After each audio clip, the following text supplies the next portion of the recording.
Hello and welcome to C-Suite Middle East. Today we'll be talking to Nauman Ansari, the Chief Executive Officer of Faisal Bank in Pakistan. Faisal has over 20 years of banking experience in top brands such as Standard Chartered Bank, Bank of America, Fortis Bank, ABN AMRO, and Crescent Commercial Bank in Pakistan. He first joined Faisal Bank in 2008, and since then, the bank has had significant growth. In the last 24 months, they've had more than 50% net profit growth. Nauman, welcome to the show. Thank you, Shane. Pleasure to be here. So you're running one of the top 10 banks in Pakistan. This is an extremely crowded marketplace. We're looking at pure competition. What's your approach to running a bank in such a tough environment? Well, I think in this kind of a competitive environment, you need to differentiate yourself. And running a banking is all about service, and ultimately it's all about client experience. It's actually making how you make your customers, what kind of services and how you extend those services. At the end of the day, it's fulfilling the expectations of your customers, and that is I think the critical factor behind medium to long-term success. So, in a nutshell, we are focusing on client service. Because at the end of the day, when you talk about products, they're very commoditized, they're very similar. The way these products are packaged, pricing on these products is very, very similar. It's how you make people feel. Right. Well, customer experience is a big trend that's, that's a sweeping big business across America. Right now, 25% of Fortune 500 companies have actually appointed a chief customer officer or chief customer experience officer. And if you look 5 years ago, maybe only 2 or 3% of them actually had this position. Is this customer experience trend actually hitting the East now? Are you seeing that? Well, I think informally, customer experience and service quality has always been a part of financial institutions' priorities for a long time. But I think recently, and I think more so going forward, it's going to be recognized as a full-fledged, focused area of expertise. And I think that is just because I think customers are more demanding. This generation, the next generation and this generation is very particular in terms, and especially technology has had a huge role to play, but they're very particular in terms of what they want and how they want it and when they want it. It's all about convenience. It's all about giving the customers what they really want. So I think the trend that has started in the US is going to expand everywhere, including Asia and our part of the world. Right. A lot of people are saying the world is going to change more in the next 5 years than it has in the past 30. We also have that saying that the rate of change within your organization has to be greater than the rate of change in the market, or you become a dinosaur, you go obsolete. How is this affecting business? Is it killing the strategic planning process? And how do you maintain such a rate of change within the group? Is this a challenge? I think it is a challenge. There is no doubt about that. And I think long-term planning has become more of a challenge because of the speed of change that has taken place. And I do agree with the fact that the pace of change in an organization, in your organization, has to be greater because you have to anticipate the future. And it is a very fast-moving, rapidly evolving environment. So, for example, technology, as I alluded to a little while ago, has a great role to play in every business, and especially financial services and banking.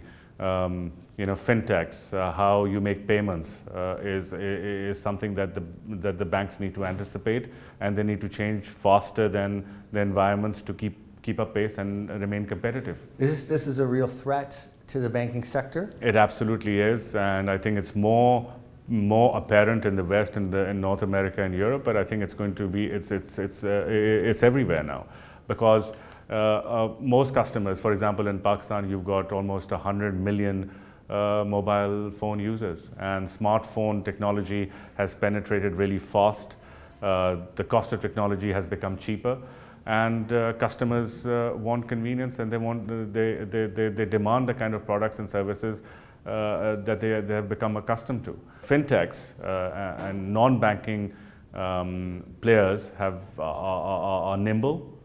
They capitalize on technology, and they can maneuver very, very quickly. So a bank does not want to remain a stuffy balance sheet provider, obviously. But in order for that to happen, it must invest in technology, it must understand its customers' needs and expectations. In order to deal with some of these challenges at the end of the day, you need the right people. As I say, you're only as good as the people you hire. What are you doing as an organization to make sure you get the top people, and how do you ensure that those people, new talents, as they come in, take ownership of the business? I think it goes back to building the kind of culture, the kind of environment that attracts people and retains top talent. So it's not, I mean, obviously compensation has a role to play, career planning, training and development, all these things obviously have a role to play. But at the end of the day, if you feel that you are part of something special, a part of a larger family, at the end of the day you spend 8-10 hours of every day of your life at a workplace. So I think it's basically the culture, it's the environment, and that is based on shared values and beliefs. And if I think that happens, and that's what we are trying to create at Faisal Bank, if that happens, then it will help us attract the right kind of talent, and not only that, retain it. What is the future of banking in Pakistan and the wider region? I think there is tremendous opportunity in Pakistan because at this point in time, I think you've got a population of 200 million people, you've got a very rapidly growing middle class. Just to give you an example, we've got probably about 20 odd million banking customers. So you can say the penetration rate as far as banking is very, very low. I think financial inclusion also comes in. The whole region, including Pakistan, is poised for tremendous growth. So I think there is tremendous opportunity in terms of banking the unbanked and for financial inclusion, and commercial banks have a huge role to play. But I think the most important thing is to have a very well thought out strategy to make sure that you take advantage of the underlying demographics and opportunity. So you have 180 million people unbanked in Pakistan. You have 600 million unbanked people in India, 450 million unbanked people in Africa. Some people are saying that as mobile banking rolls out and the unbanked become banked, it will be the single biggest wealth creation moment in the history of civilization, dwarfing the Industrial Revolution. Is this the moment that the key milestone as the economies move into the future? Absolutely right. And when you take into account a country like Pakistan, it's basically technology, and but it's also physical presence and size and scale and footprint and brick and mortar. Because you may have 100 million people having access to mobile phones, but not all of them at this point in time are comfortable using the technology to bank. And to take care of the financial transactions. A lot of people still want to go to the branch and use the brick and mortar and the traditional ways of transacting with a bank. So it's a bit of a mixture, but there is no doubt that the underlying market and the opportunity is just simply huge. Right. When you look at the next 5 or 10 years, what's the segment of banking that gets you the most excited? I think retail is clearly an engine of growth, because there is simply a huge portion of retail customers that do not, or that are not included in the financial system or the banking system. So just the size and scale of that segment is huge. But I think digital banking, mobile banking, I think it's got a tremendous future. It affords the opportunity to people at a mass level to transact, and especially the future generation. Well, thanks so much for coming and being on the show, and hopefully we can speak with you again soon. Thank you, pleasure. Pleasure, Shane. Thank you.